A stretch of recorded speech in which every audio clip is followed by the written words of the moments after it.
So next is a panel on the highly anticipated and recently released Getting Down to Facts report in its second iteration.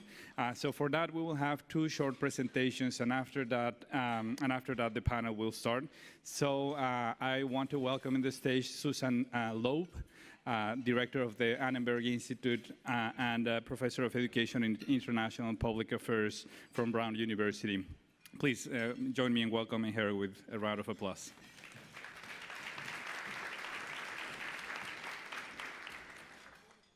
Okay, let's see if I can figure this out. So, thanks for having me here today and letting me talk about the Getting Down to Facts 2 project.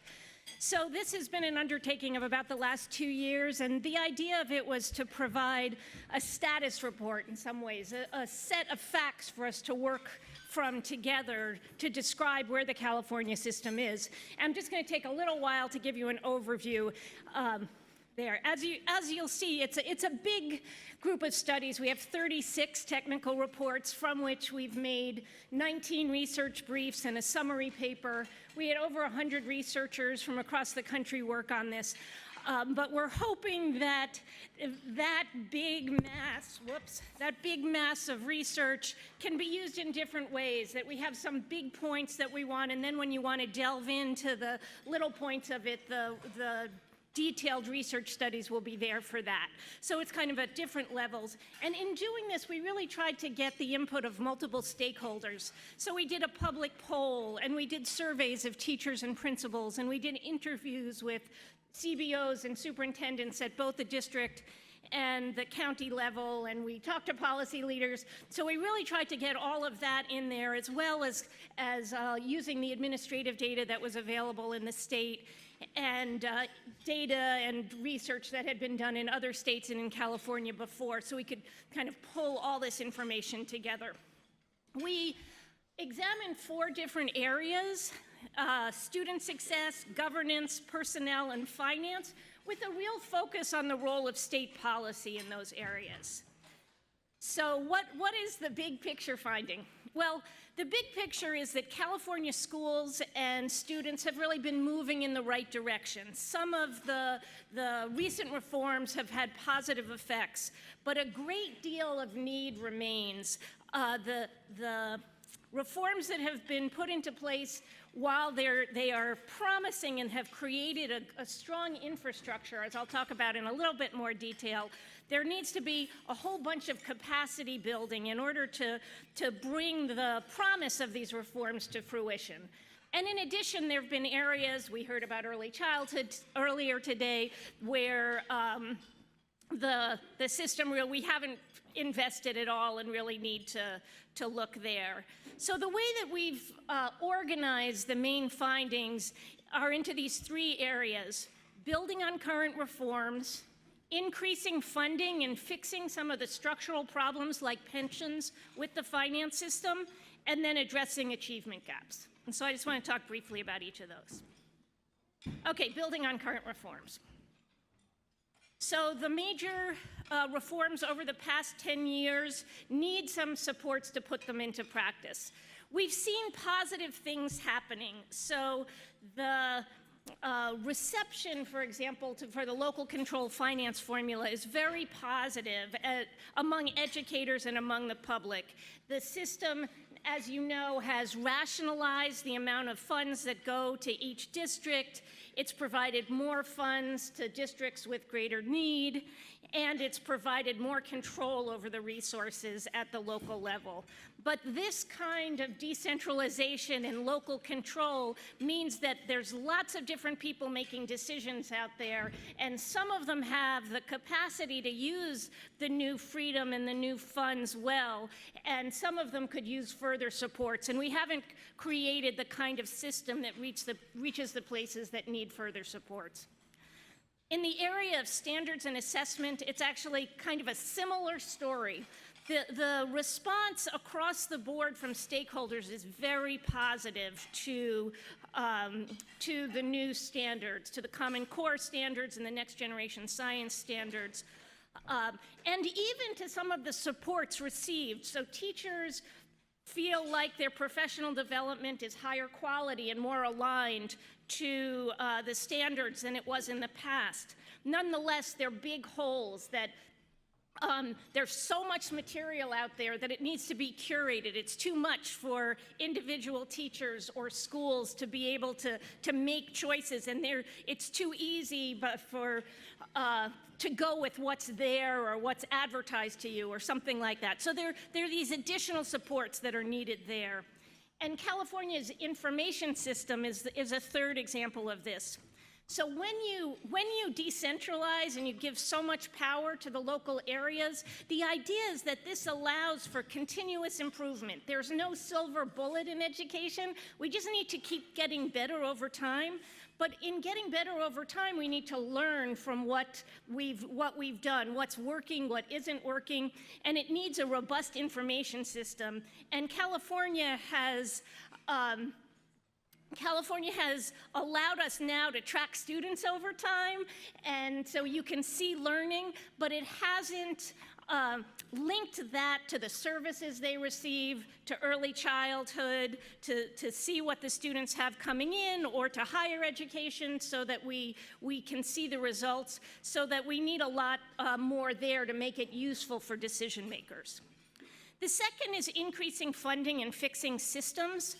We saw a big drop in funding during the recession, and it's bounced back, but we still don't spend very much on schools. So if you look in comparison to other states, we spend at about what Texas and Ohio spend, but those are states where the cost for a college graduate is actually quite a bit lower.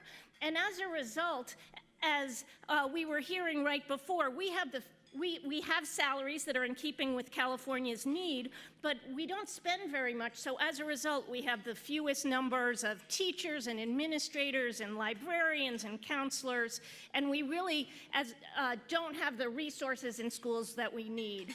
We did also do a specific study estimating the additional amount that we would need for it, which I think the estimate was in about $16,500 per student, which is quite a bit higher than what we are spending now, but it is in line with what a number of the states in the Northeast spend.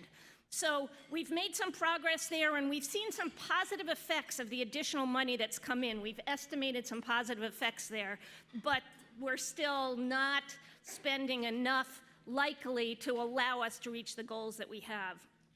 Then I don't want to leave without mentioning that the local control funding formula did not address special education, and it did not address pensions, and those are really big needs. Almost all the superintendents and chief business officers in districts point to special education funding as really difficult for them to manage because they need to meet the needs of their students, but they're not being given the funds that would allow them to do that.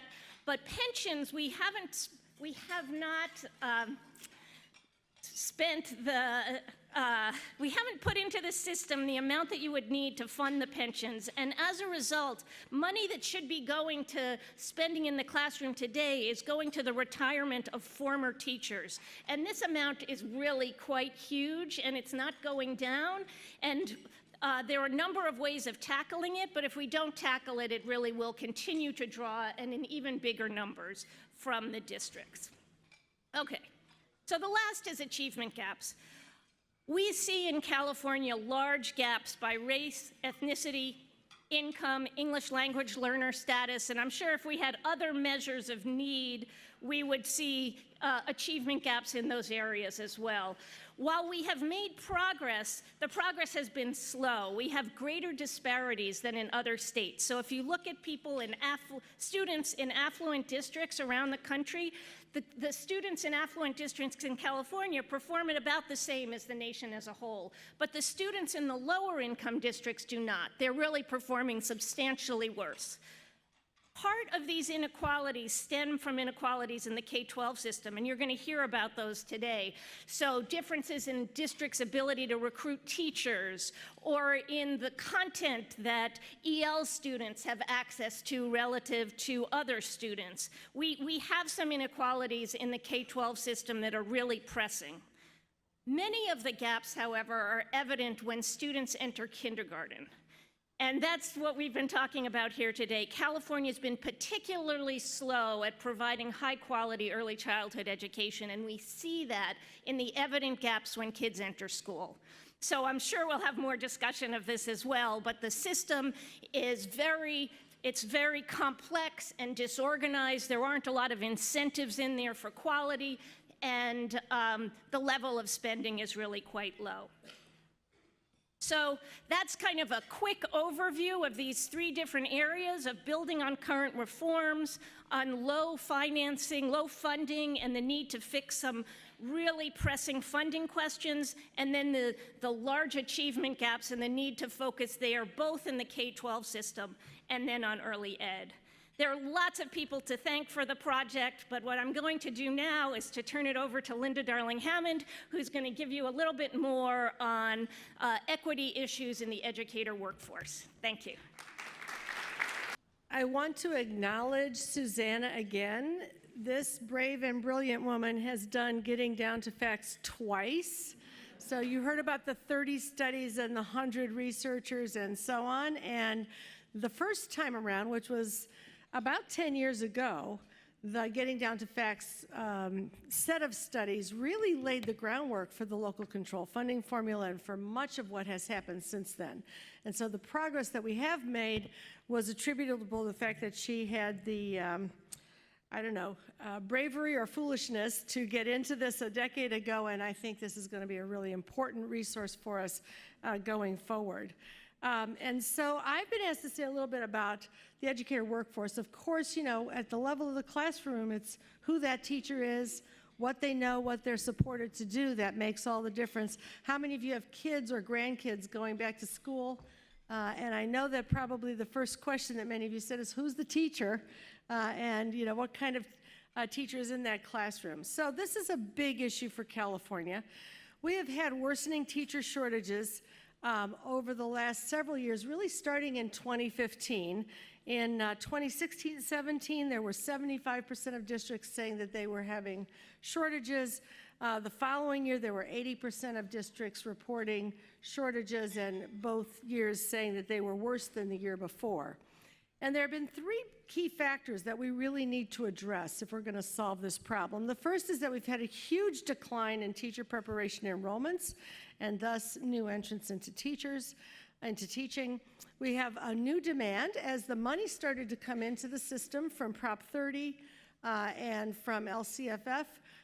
People wanted to hire back some of the teachers they laid off. You can remember that there were 100,000 pink slips going out every year for a number of years, which has something to do with why we have a decline in teacher education enrollments, right? Who would go into a profession where you don't expect to get a job? And then, of course, we have teacher attrition. And our attrition in this country, and in California, it's about 8.5% a year. In places like Finland and Singapore and Canada, it's about 3 or 4% a year.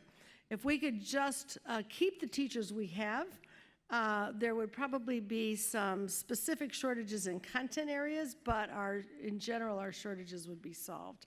So you can see the 70% decline in teacher education enrollments since 2002, a tiny uptick in recent years, but not nearly enough to really respond to the demand that we currently have. And that's an area that needs a lot of attention. The teacher workforce trends show that, you know, that decline in supply, which is the red line there, crossed with an uptake in demand in about 2015, and now those curves have crossed each other. We also fill positions with people from other states and with re-entrants to the workforce, but we have not had enough people wanting to come back into teaching who had left. And by the way, we're competing with a lot of other states because this teacher shortage in a number of fields is nationwide.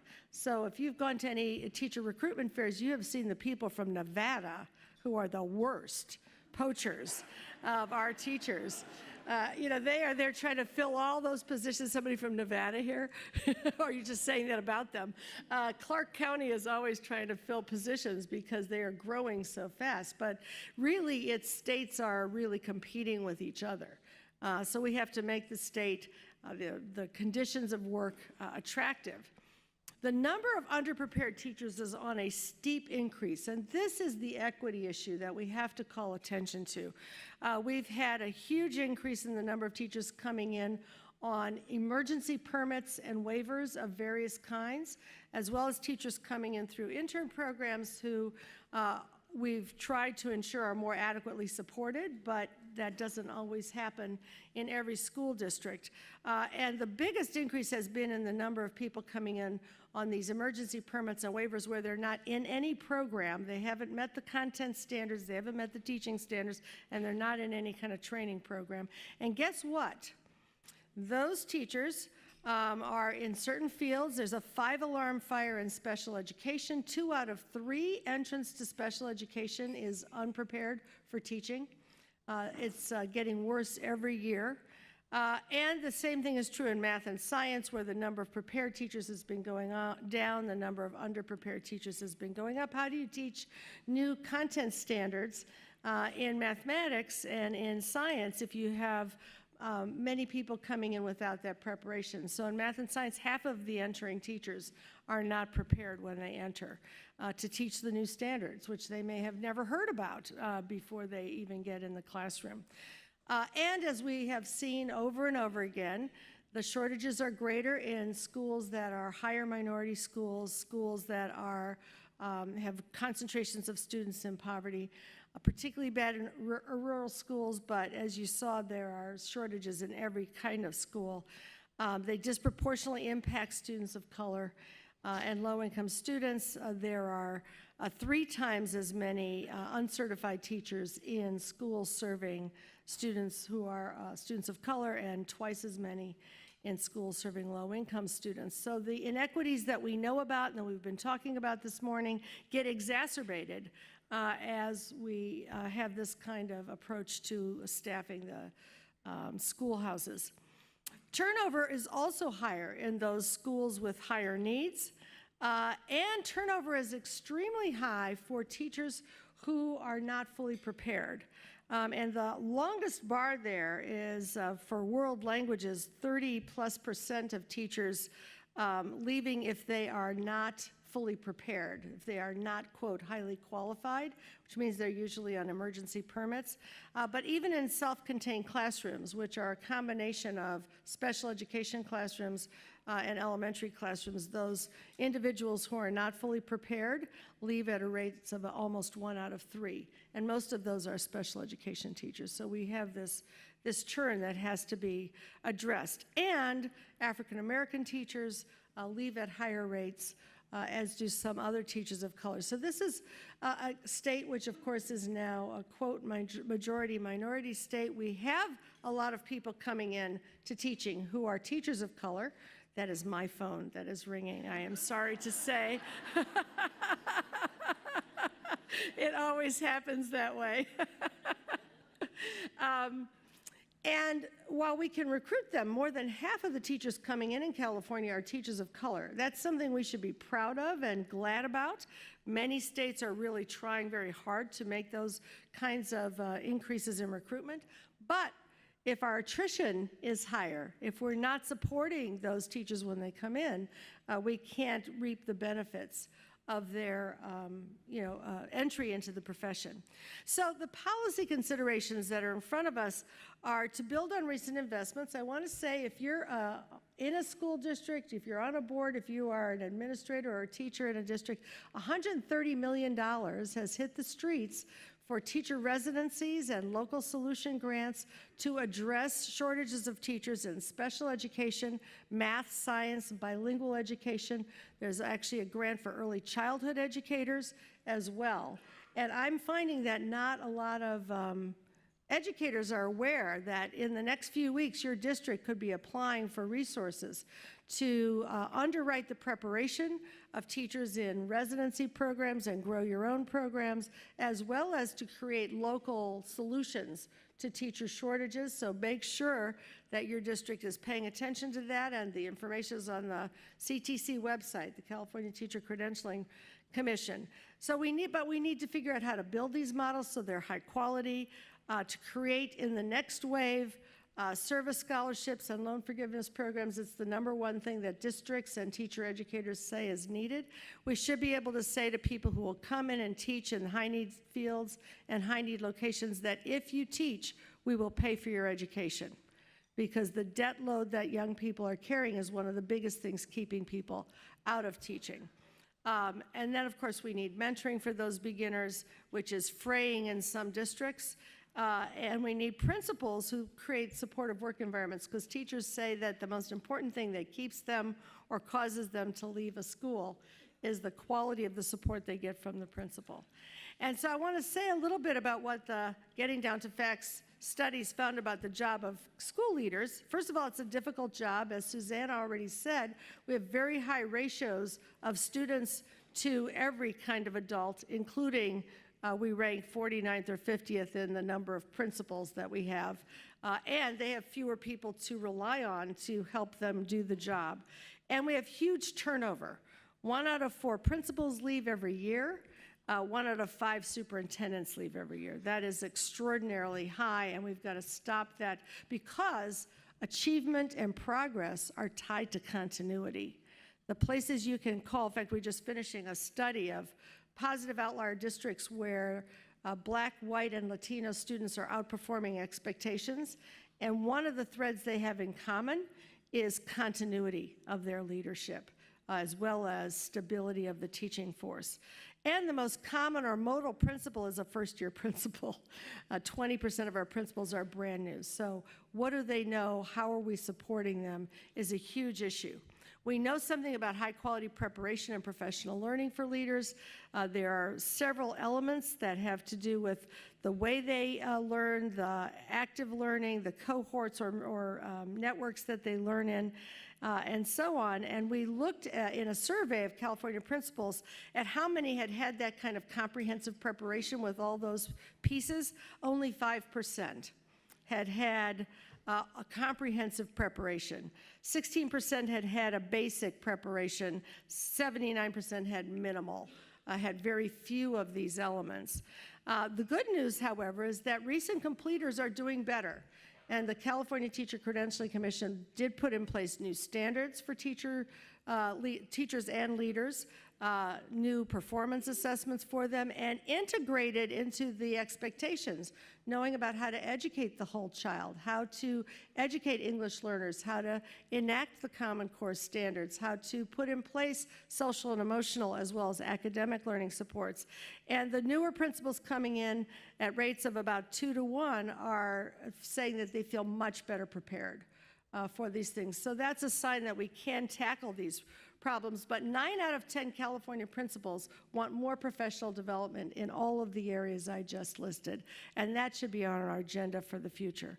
So we've done some work around standards. In the future, we really need to think about how are we going to support school leaders. That's where a lot of the momentum has to happen for the changes that are on the table. We once had a California School Leadership Academy. 20 other states adopted that idea, and then we terminated ours. We used to have principal training programs that were funded by the state. Others picked up those models. We terminated ours. We used to have educator effectiveness funds, and we now have some Cal Ed grants, but the amount of resource going into both supporting teachers and enabling leaders is minuscule, and at the end of the day, that's what we're going to need if we're going to transform the nature of teaching and learning, the equity in the opportunities to learn that students have across the state. We're going to need to pay attention to that pipeline as well as those investments. Thank you. I went too far because I'm supposed to be back at the introduction to Sandow, who is going to come up and moderate our panel. Anyway, I'll just invite the panel up and our moderator. Thank you. All right, y'all, can we give it up for our panelists that are coming up?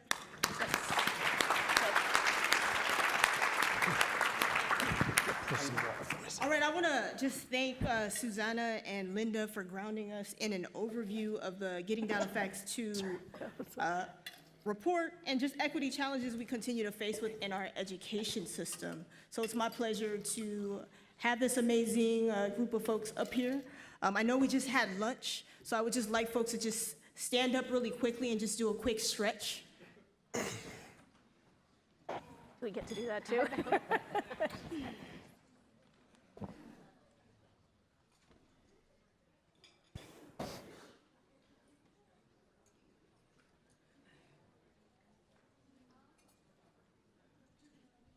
All right, so you may have a seat now. Thank you.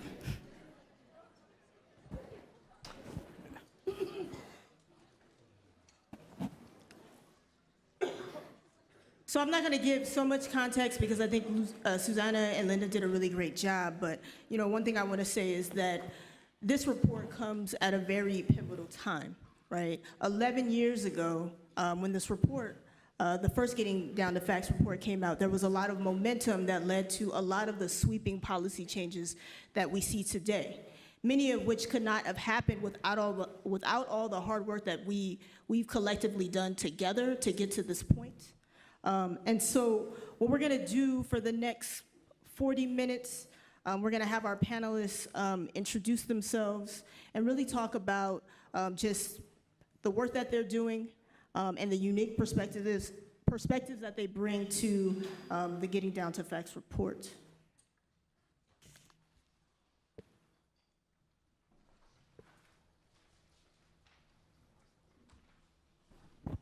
I'll get you. They'll get me? Okay, great.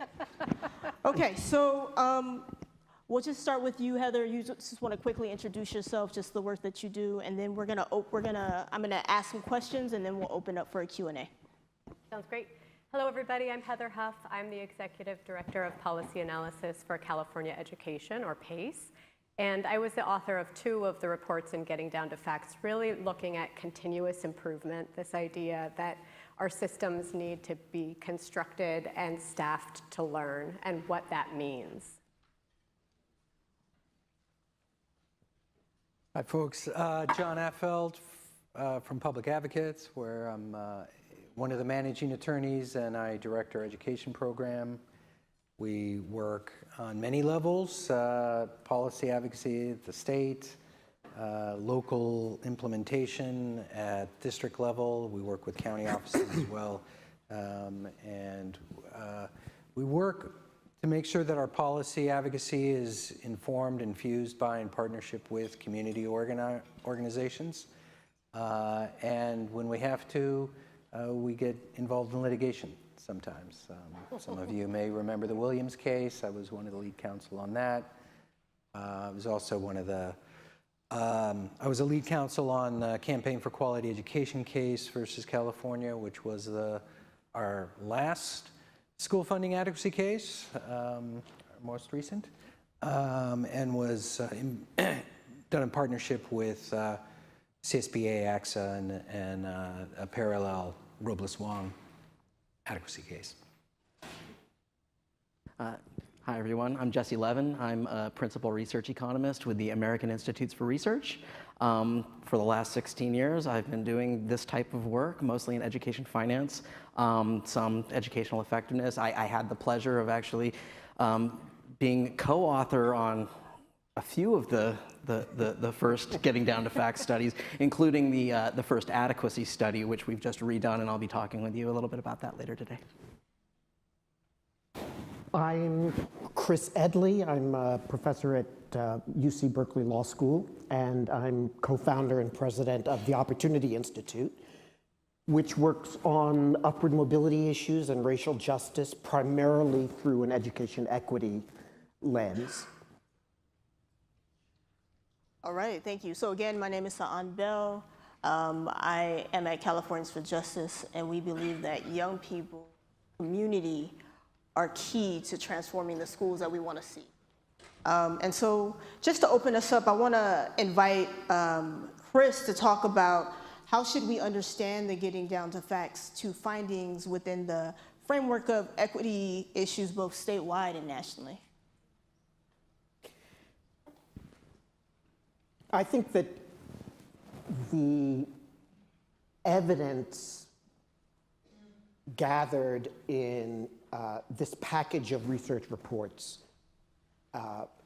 paints a picture that is not strikingly different from, I think, what those of us in the field might have expected, although it does illuminate some particular corners, such as pensions, such as the somewhat suggestive or even promising results on the impact of the funding formula, the increase in resources on student outcomes.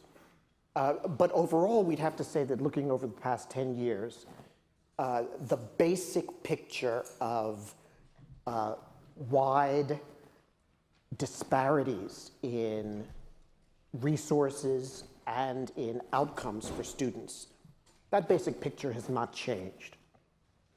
I think that the evidence is in the studies for you to look at and make your own judgment about, with respect to equity, does this demonstrate that California is on the right path? And I think the advantage of a package like this is, without the judgments being made by the authors, it creates a platform in which you, the public advocates, other researchers can keep chasing down that evidence. Now, having said all of that, I think what we also see is that the absence of accountability in the new policy regimes in California raises significant questions about whether equity will be able to fight its way toward the top of priorities in districts around the state. To be more specific, the research on the implementation of the LCAP process accompanying LCFF suggests that there are huge capacity problems on the inside, the decision makers, the administrators, as well as on the outside, the communities, the NGOs, so that the hoped for changes in the politics of education equity from the bottom up have yet to materialize. And it's not at all clear that they will ever materialize. So one has to ask whether we'll make the capacity investments to have some hope in that direction, or whether we'll simply continue on with a toothless accountability for equity that relies only on providing information to the public with no consequences when gaps remain or worsen. Thank you.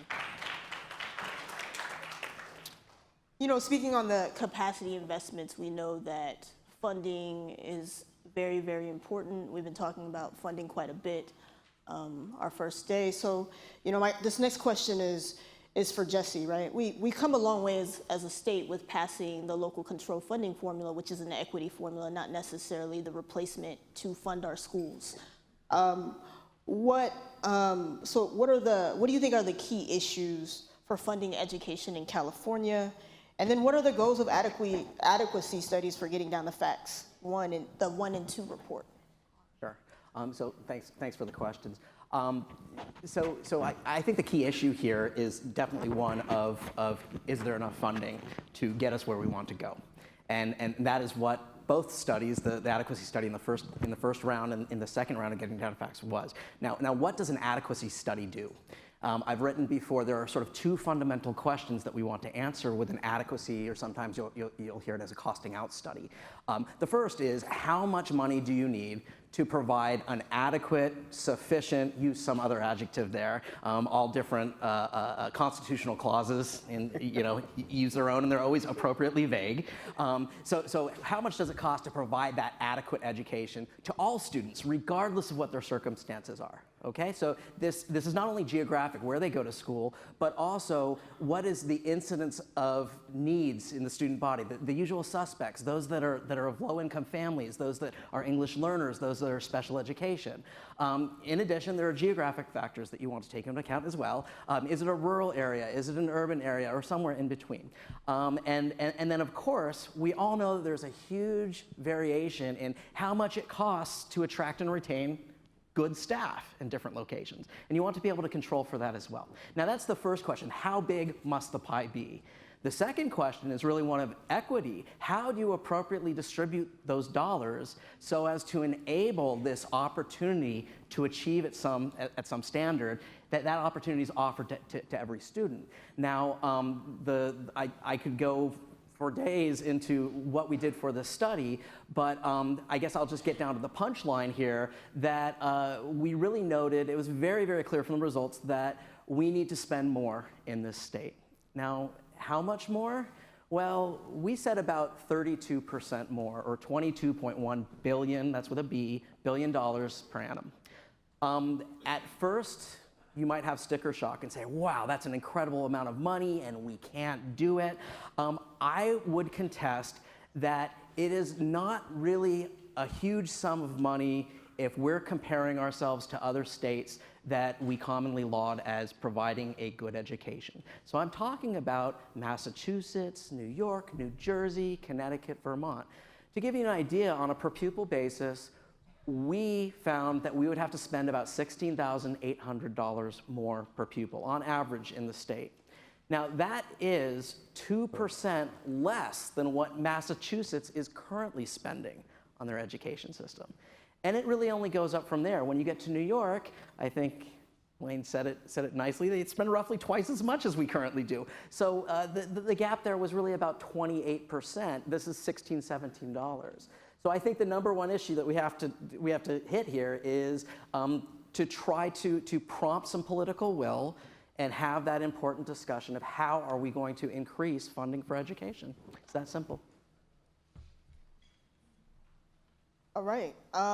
So, you know, there's this African proverb, if you want to go quickly, go alone. If you want to go far, go together, right? There's been nothing quick about the transformation and how far we've come in our education system.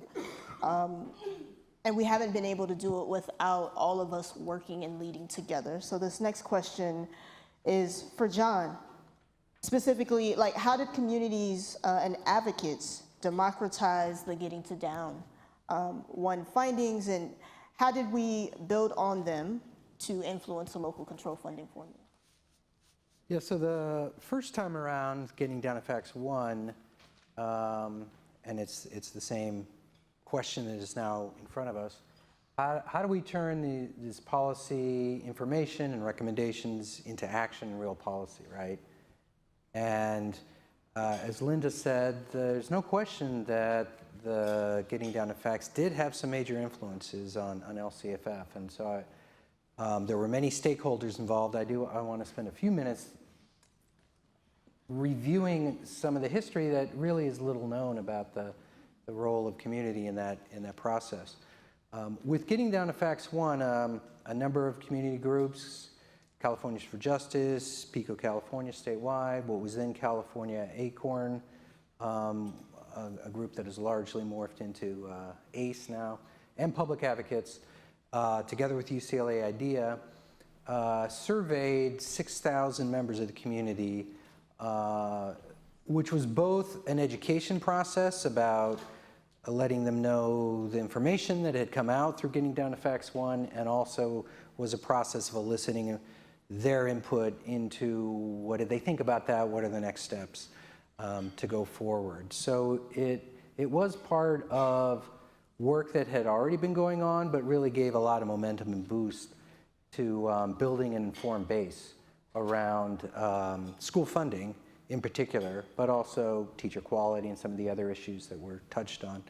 The results, interestingly, 86% of the respondents said they would pay more in taxes if they had more transparency around how their money was being spent and more local control and accountability about how their money was being spent.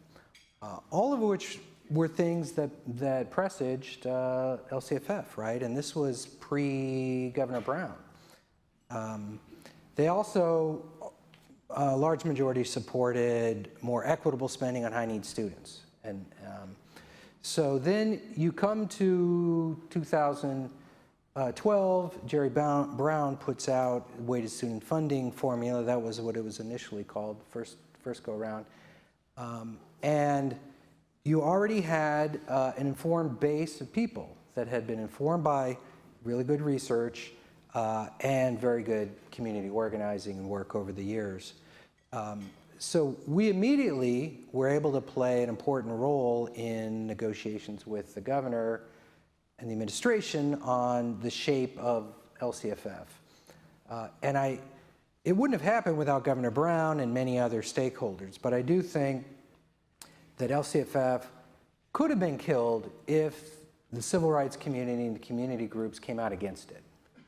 And if we said, because there were plenty of people who didn't want to see it, plenty of suburban districts and their representatives saw themselves as losers, and if we said, I know that's supposed to help our communities, but we don't want it, we don't like it, I think that really could have undermined it. And I think the governor knew that. So if you look at the first round of LCFF, the weighted student funding formula in 2012, the original proposal was simply to dump all the extra funds at the district with no sort of controls on how the supplemental concentration grants would be spent at all, nothing tethered. There was not a lot of community engagement. There was no parental priority among the 8 state priorities. And there was, yeah, those were like some of the main features. What eventually got, and there wasn't enough funding. That was the other big thing, right? So what happened between 2012 and 2013 is community groups, PICO in particular, but California Calls and others, worked with Governor Brown to pass Prop 30, to negotiate the terms of Prop 30, which is a whole history of itself, and make it more progressive, but then to pass it and really feel ownership about Prop 30. So that when 2013 rolled around, there really was funding that could make LCFF happen. And you know, we got in there much stronger community engagement, a priority, first time, state priority for parental engagement, and proportionality, that the supplemental concentration fund shall be increased or improved in proportion to the amount of money that these students are generating for their districts. So there's a lot more details on it, but I think that the research with the organizing really did have a significant impact on the shape of where we are today, and hopefully we can carry that forward. Thank you, Jeff. So just to round out just the panel, and then we're going to get into the Q&A. So what's next, Heather? What's next in releasing these findings to communities, and how will we get the word out and get the communities engaged? John explained just the vital role of community in the first getting down the facts. What's next? Thanks for the question. As many of the panelists have discussed, we've had an incredible transformation in terms of who's responsible for making decisions under this new policy structure. And the biggest shift is local. And so instead of having people that pulled policy levers in Sacramento, we're now really relying on our local policymakers and our local decision makers to use evidence and to make decisions that are best for the kids that they serve. And that transition means that we need to make sure that we get evidence into all of those people's hands in ways that they can use it. And so when we think about the dissemination of getting down to facts, which is, it's an incredible set of studies, 36 studies covering a really wide range of topics, we have to think about how we can break it down so that these different constituents can make use of it. And so some of the groups that we're thinking about at PACE when we think about this dissemination are local decision makers like county or district leaders. There's a lot of information in these reports that they can use to draw from promising practices. What are other districts or counties doing that I might try here? Or anchoring their work in a broader narrative. So instead of saying, I'm really struggling with this pension issue, they can now say, I'm part of a statewide issue. And they can bring that into their discussions with their local stakeholders. They can bring that into their conversations with state policymakers. And then similarly, and we've talked now about the community engagement, but communities need to orient themselves differently to decision making as well, because what we want them to be doing in this new structure is advocating and supporting their districts and schools and thinking about how they can use evidence and bring evidence into those conversations. So we think about advocates in that way too, and communities. How can we break down this evidence so that they can use it in building their agendas and advancing their agendas?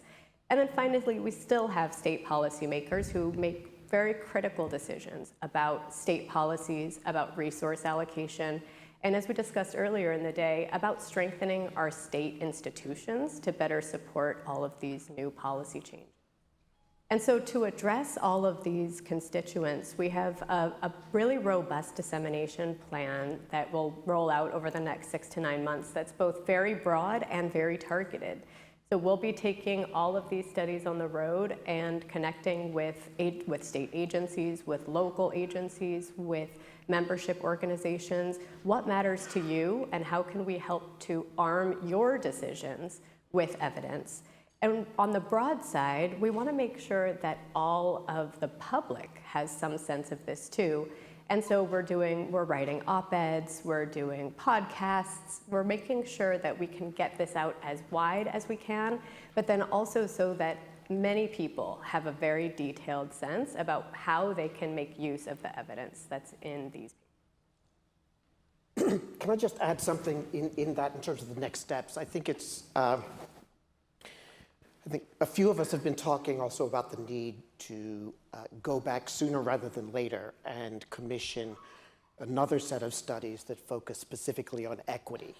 I sort of think of it as getting down to facts 2.3. We won't wait 10 years to get to number 3, but in a couple of years, if we could put together another package that reflects input about what the critical questions are for studying and pulls together, again, the best researchers in the state, I think that will help. We can't, the equity challenges are so dire that I think we really can't wait 10 years to get another snapshot of the overall picture to help guide policy.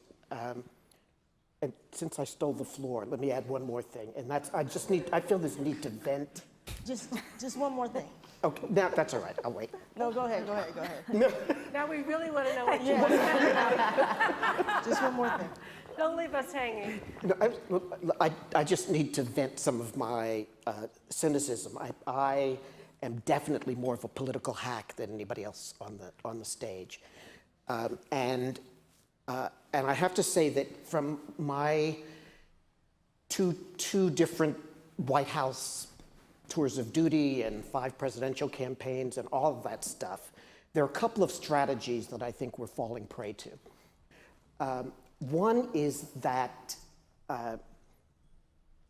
there is no credible movement in California to dramatically increase the resources invested in education anywhere near what this research suggests is necessary. Now, there's no credible political movement to do so, and to some extent that reflects reality, but I also think it reflects outrage exhaustion. And it reflects a great game by politicians to change the conversation away from what they have failed to have the guts to do, to get us all focusing on how we arrange the crumbs on the table at the margin with a little bit of community input. Now, California is not doing enough in education excellence, much less equity, to have the luxury of spending all of our political capital on the margins of resource allocation instead of calling it like it is, and I think holding leaders at every level up to a higher standard. Now, the next governor will be someone committed to early childhood. So this is the second and final point I'll make about cynically. He's talked a lot about both candidates have talked a lot about early childhood. Well, they're going to find out quickly that to do anything meaningful in early childhood will cost a hell of a lot of money. A hell of a lot of money. What they will do, I will bet you my 17-year-old teenage son.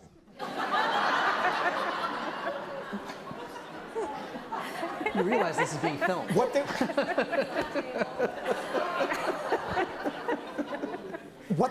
they will do is what I used to think of in the Clinton administration is we're about to roll out a policy. We're about to roll out a policy. There's a huge drum roll, and then somebody jumps out of a cupcake, right? It'll be a pilot program. It'll be a demonstration program. It will be a drop. Forget the glass half empty. It will be a drop in the bucket because they're not willing to take on the revenue and spending issue. So please watch for that as a new administration comes in. The kind of cheap trick of diverting our attention from the hardest problems to ones that they are willing to spend political capital on at their own convenience.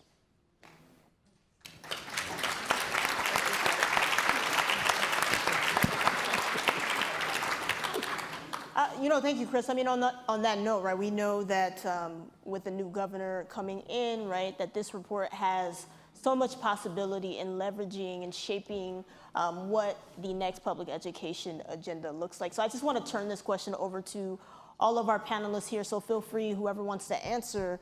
How can we leverage this report collectively together here in 2018 to really shape public education to be the education system that we all want and aspire to achieve in California? Any takers?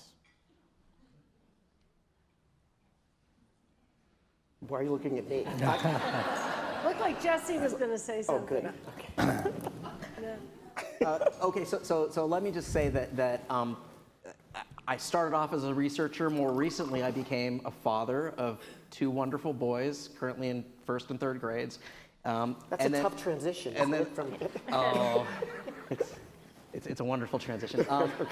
So more recently than that, I became a school board member in my local school district. So I'm looking at this through a couple of different lenses, and I do think that the dissemination and the democratization of all of this information is going to be key, because we really need everybody to understand very clearly what the problems are. And so when I've done a lot of work on resource allocation within districts as well, and one of my litmus tests for transparency is, can you explain to the typical parent how resources get to the school?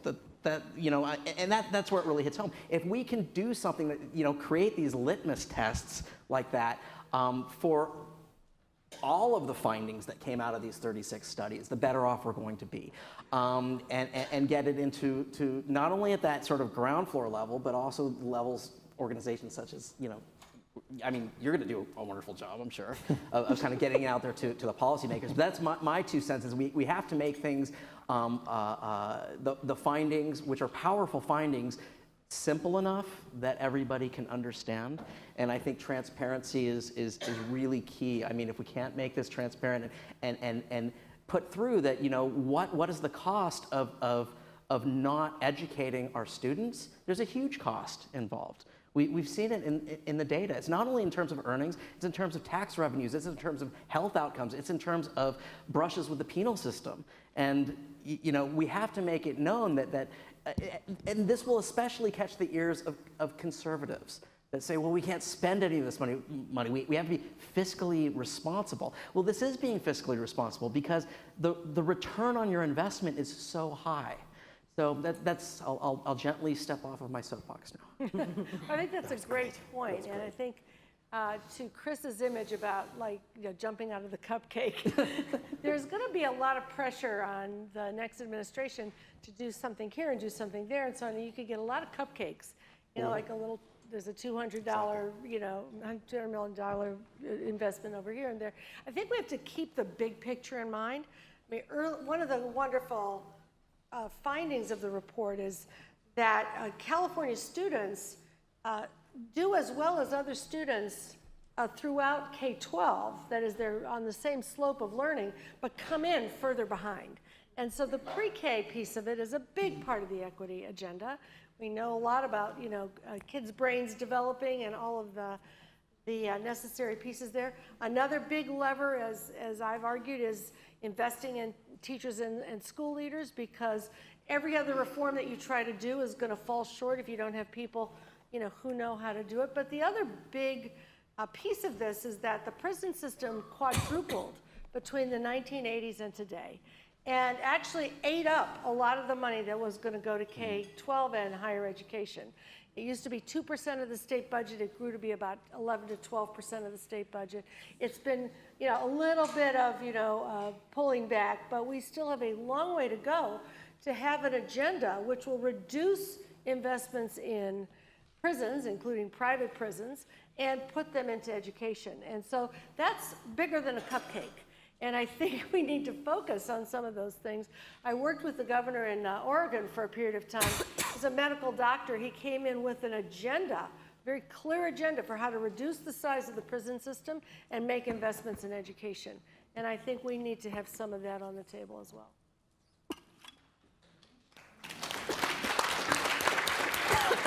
I think, to sort of be the glass half full side of Chris's take, because I haven't had 2 tours in the White House, or I'm an angry black man.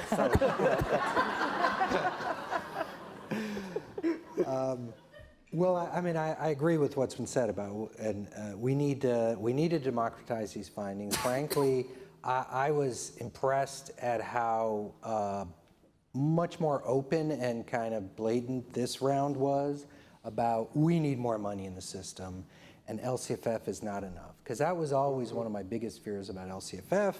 We're going to support it, but then many people will say, we did it, we fixed school funding, we're done.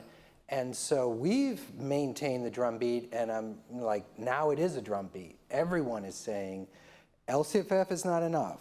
When we get base dollars to adequacy, then the supplemental concentration will really mean something, instead of being robbed from to support just base program delivery of teachers in the classroom who are too few to begin with. So I think I take some optimism from the way that the report came out and it's framed. I think we can use that. The pension issue is something that I think is really important to hit that. We've got a Prop 13 split roll initiative on for 2020, and that's been the third rail of politics in California for decades. So let's get that passed.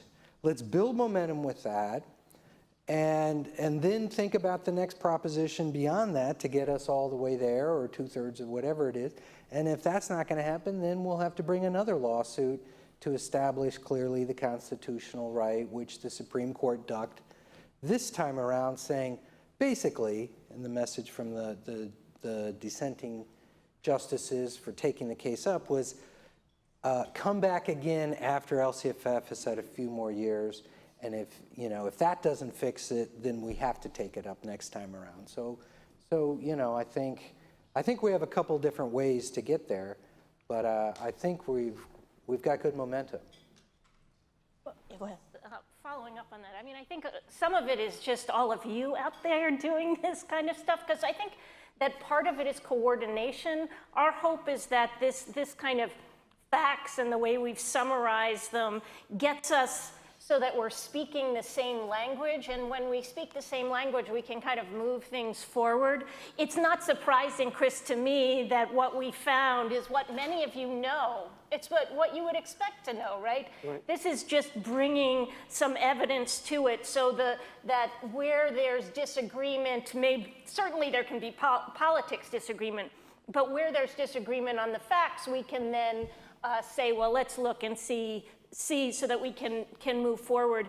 And I think that one of the messages that came out of the studies was really this, that we have to focus on the big things, on the achievement gaps, on the funding levels, on these kind of finance issues like pensions that are really big that it's not a debate about what the standard should be in math or something right now, which is a good thing to have a debate on, but one that we really have had, and we've emerged in a place that people feel pretty comfortable there. But these other areas are still out there, and so if we can all kind of agree that those are the areas that we have to push on, my hope is that then we'll make more progress in those areas.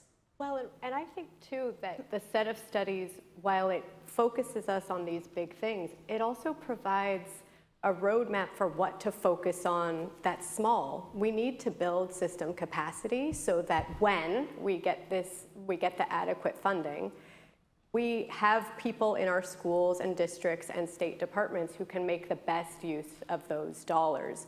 We know that for one of the studies that I worked on, we interviewed over 50 leaders in school districts and counties, and a lot of them were saying they haven't yet built the infrastructure to evaluate whether investments that they're making are resulting in the kinds of changes that they would hope to see. And they're working to build that, but it's a really different kind of ask for our local districts and counties than what they were doing before, where we said, don't think about whether this is working or not. You have to spend the money in the way that we told you to. So building that up and changing those mindsets and those skills is something that a lot of local leaders are working on, but that also has to happen so that we have all of the pieces in place to make the best use. So I have a juicy question for y'all here. But yeah, there's a lot of talk about adequacy, right? Adequacy is a technical term. A lot of community folks, families, and young people feel like the term adequacy doesn't go far enough, right? A lot of folks mentioned it here today. We're 46, right, in per pupil spending, despite having the 5th largest economy.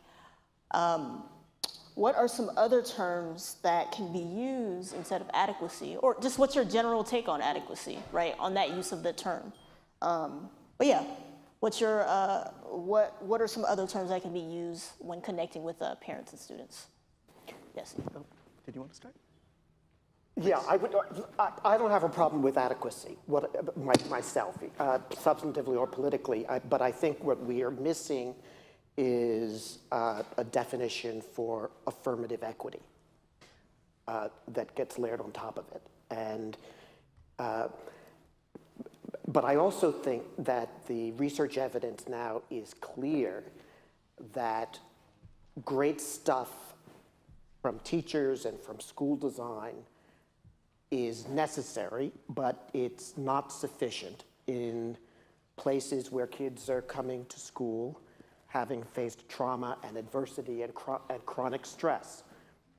In those situations, obviously there's been a lot of work on community schools around the country where the variety of non-education related services are mobilized to intervene and support kids. But most of that effort around the country are really one-offs that depend on particular leadership or particular MOUs in a jurisdiction that could evaporate 2 years from now. It needs to be comprehensive.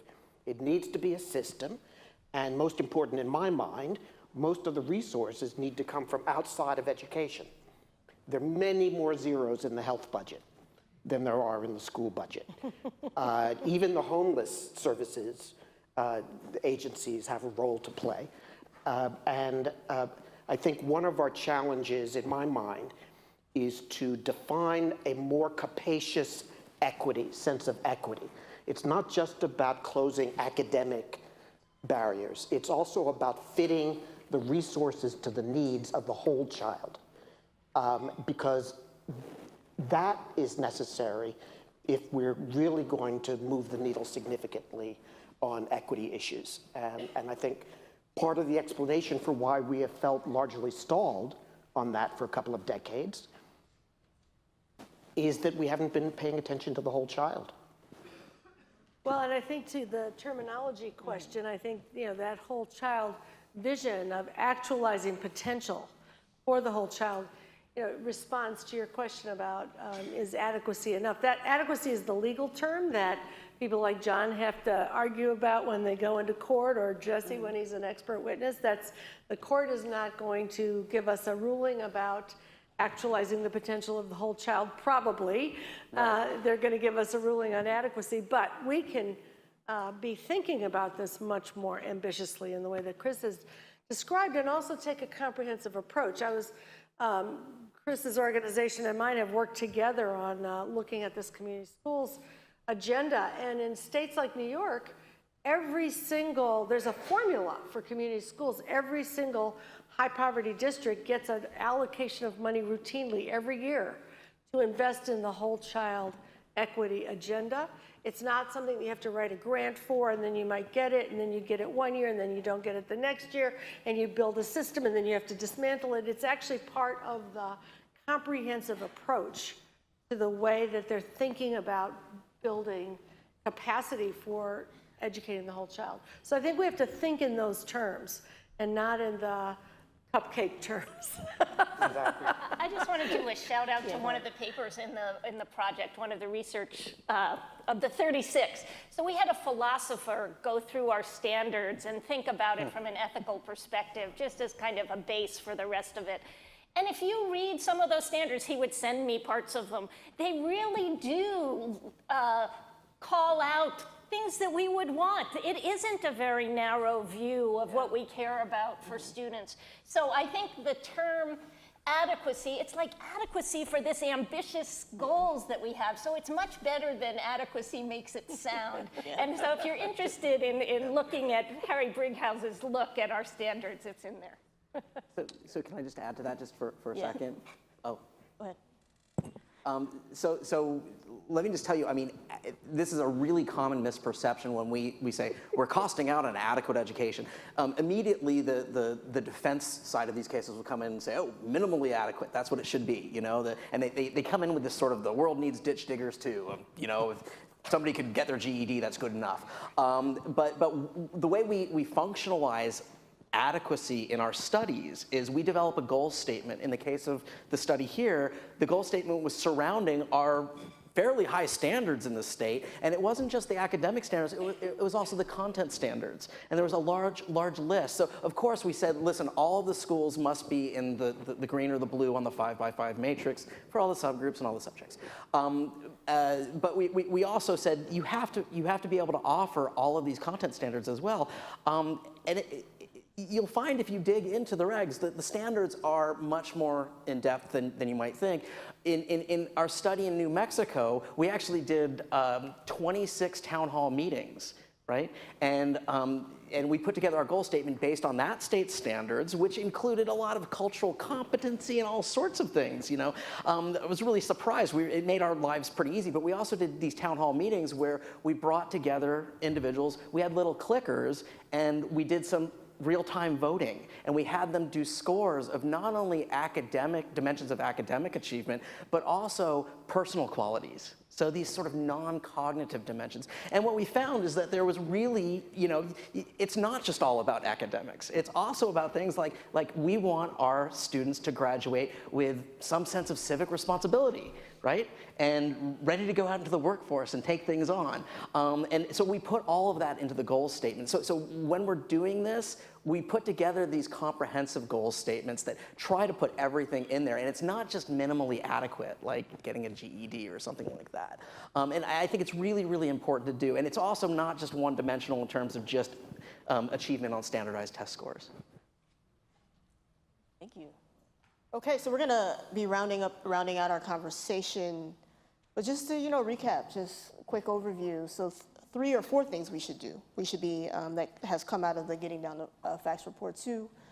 Important to really think about building our capacity, increasing our funding, and addressing the achievement gaps, and also no cupcakes. Thinking big picture.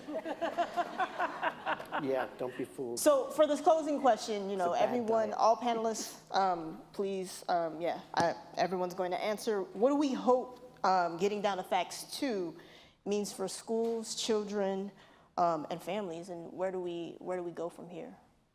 Let's just take a couple of minutes to answer that question. And whoever wants to go first. I'll get us going. Or I will call Go ahead, on you. Chris. Well, if I were going to pick one thing, I would say that I'm hoping against experience that that these reports will change the political context in which the new administration and the legislature chart the agenda for the next few years. I think the way the report is interpreted, and I think the extent to which organizations, like many in this room, do the job of translating the evidence into concrete proposals that we can insist policymakers consider, then it will have been a fabulously successful effort as research projects go. And if we can keep our eye on the ball and not get flim-flammed so that we take our eye off the ball, then I still believe that facts matter. And I still believe that in many ways the best kind of advocacy is advocacy for the evidence, because the evidence is on our side.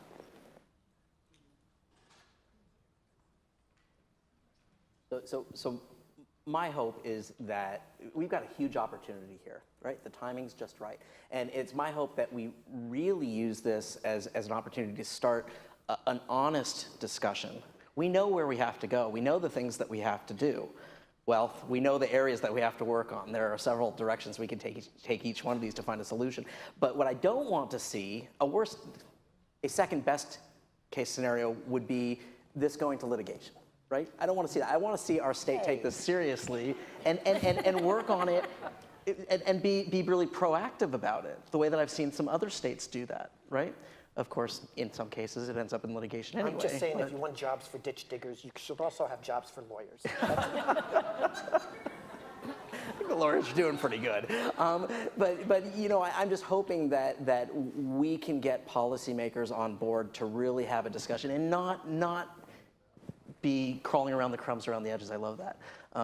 You know, and possibly we could, you know, make this cupcake into a 3-layer wedding cake. Yes. Yeah. Yeah, well,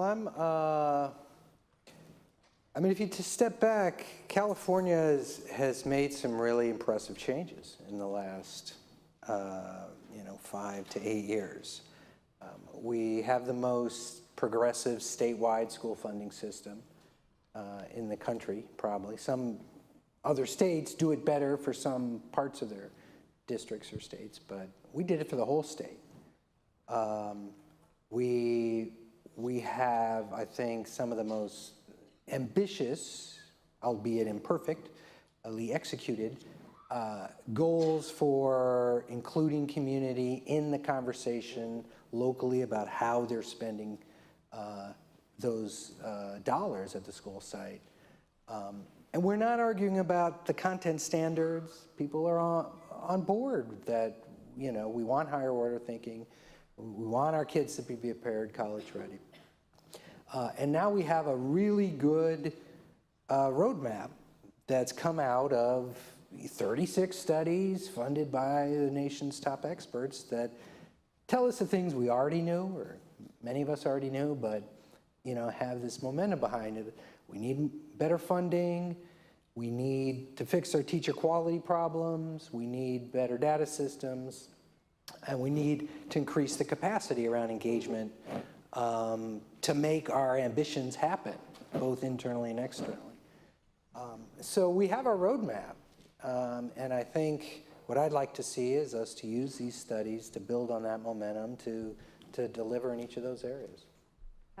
I would second that. I think Susanna mentioned in her comments that a lot of these studies really do point to a stay the course perspective from the people that are implementing the policies. The local control funding formula, most educators view that as positive.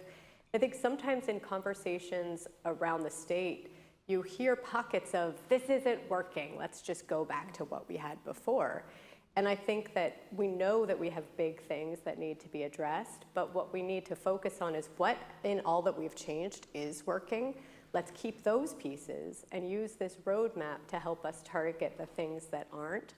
And I think just keeping that in that support mindset is really important while we try to work together to get some of these pieces in place. And the other thing I'll add is that while we do need to stay focused on these heavy lifts for the state, there's also some low-hanging fruit in these studies. And so I think trying to pluck some of those fruits might also be a really good outcome of this study while we're working on the big things. Yeah, I like that pointing out of the low-hanging fruits. There are some. I mean, we have a facilities policy that is just unequal and unnecessary, and we shouldn't have it. And so that would be one example. But I agree that we want, I mean, I think everybody in the state should know that we are a relatively low spending state, that we have fewer adults in the school, that we have bigger achievement gaps, that while our students in more affluent districts are achieving at the same level as nationally, shouldn't they be achieving at a much higher level than nationally? And then we've got the gaps everywhere else in the system. So that I think for me, this would be at least beginning to have some success if that basic kind of information was shared really broadly, because I think if we really understand that, and I know I interact with lots of people who don't realize that California is in that situation. But if we all realized that, I can't help but thinking there'd be more of a push towards making some of these big changes that I think we need. And I'll just pick up on that and say, you know, the roadmap is a solid one. The augmentation of that needs to be a lot of attention now on the revenue side. So where are we going to get that money? What are we going to do about the split roll Prop 13 agenda that's coming on?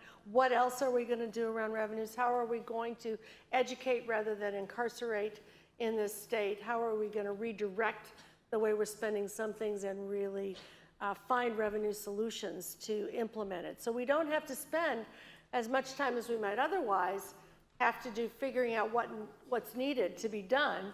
We can devote a lot of our energy to figuring out how we're going to do it. Right. So that about wraps up our panel. If folks can just give our lovely panelists a round of applause.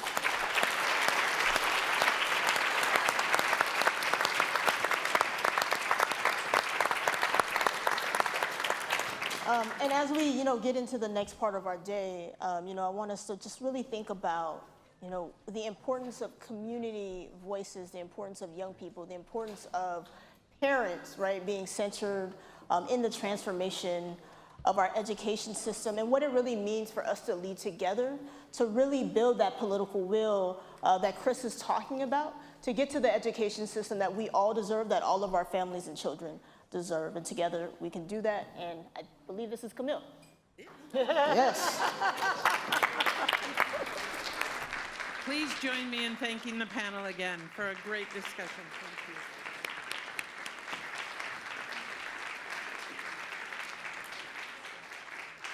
Amazing conversation, and I'm sure all of you were sitting there as I was thinking about, either I just want to ask this or I just want to talk about this. Well, we are going to have that opportunity in our next session. We're going to do some table discussions, taking what we've heard and what we've learned, and really talking through strategies to distribute data to communities and how that's all going to be a part of that. So there will be a couple, when we come back from the break, there will be a couple of questions up on the slides. You will have an opportunity to discuss at your table. And we think it will be just a time for thoughtful discussion because we've all been listening a lot. Now it'll be our turn to talk. So we're very excited about that. The other thing is if you will continue to fill out your evaluations, you get a blue ticket when you do that. That blue ticket leads to opportunity at the end of the day. And most of all to Chris, I hope he gets to keep his 17-year-old son. He can rest assured he can. I have my own. So I think that's it. We have a 15-minute break. You can stay in the room and chat, or there is dessert because we haven't had enough. There's dessert outside. We'll see you back here in 15 minutes. Thanks so much.